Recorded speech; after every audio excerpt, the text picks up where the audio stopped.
मेरे दोस्तों, वैसे तो मैं सेक्शन एन का केस फाइल करने के लिए मना करता हूं, लेकिन दोस्तों कुछ कंडीशन, सिचुएशन, सर्कमस्टांस ऐसे क्रिएट हो जाते हैं, अगर हम उस कंडीशन में सेक्शन एन का केस फाइल करेंगे तो हमें फायदा मिलेगा। आज वो 4 कंडीशन हम डिस्कस करते हैं। अगर आपने उस कंडीशन में आपने सेक्शन एन का केस फाइल किया तो आपको फायदा मिलेगा। तो बने रहे मेरे साथ इस वीडियो में। मैं हूं वीरेंद्र चौहान फ्रॉम शौर्य सॉल्यूशन। अब फर्स्ट कंडीशन की बात करते हैं। अगर आपकी वाइफ ने आप पर झूठा दहेज का केस कर दिया है, घरेलू हिंसा का केस कर दिया है, तब भी आप अपनी वाइफ को रखना चाहते हो, तलाक नहीं चाहते, तो आप सेक्शन एन का केस फाइल कर सकते हो। अगर आपको नहीं पता सेक्शन एन क्या होता है तो मैंने अलग से वीडियो बनाई हुई है, लिंक मैं डिस्क्रिप्शन में दे दूंगा, आप उस लिंक पर क्लिक करके वो वीडियो देख सकते हो। ठीक है। दूसरी कंडीशन, अगर आपकी वाइफ ने आप पर झूठा दहेज का केस, घरेलू हिंसा का केस कर दिया, लेकिन आपके पास कोई एविडेंस नहीं है, सबूत नहीं है, कोई गवाह नहीं है आपके पास, ठीक है, आप केस जल्दी जल्दी खत्म करना चाहते हो, तो आप सेक्शन एन का केस फाइल कर सकते हैं। जी हाँ, मैं आपको वीडियो के अंत में बताऊंगा सेक्शन एन का केस फाइल करोगे तो आपको क्या फायदा मिलेगा। तीसरी कंडीशन, अगर आपकी वाइफ ने डाइवोर्स का केस फाइल किया है, अगर आप अपनी वाइफ को रखना चाहते हो, तलाक नहीं चाहते, तो आप सेक्शन एन का केस फाइल कर सकते हो।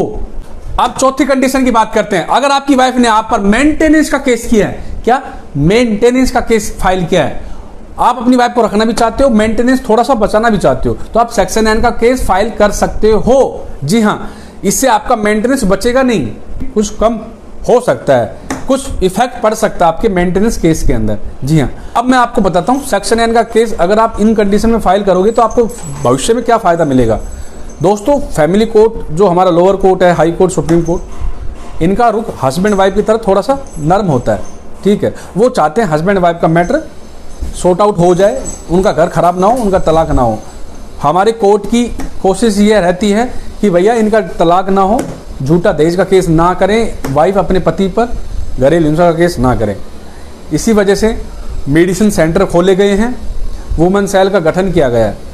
जब आप सेक्शन एन का केस फाइल करोगे इन कंडीशन के अंदर, तो कोर्ट को लगेगा कि भैया आप अपनी वाइफ को अभी भी रखना चाहते हो, बेशक से उसने केस भी कर दिया तो भी आप अपना घर खराब नहीं करना चाहते, आप अपनी वाइफ को रखना चाहते हो, तो इससे थोड़ा सा रुख नरम पड़ेगा आपकी तरफ कोर्ट का।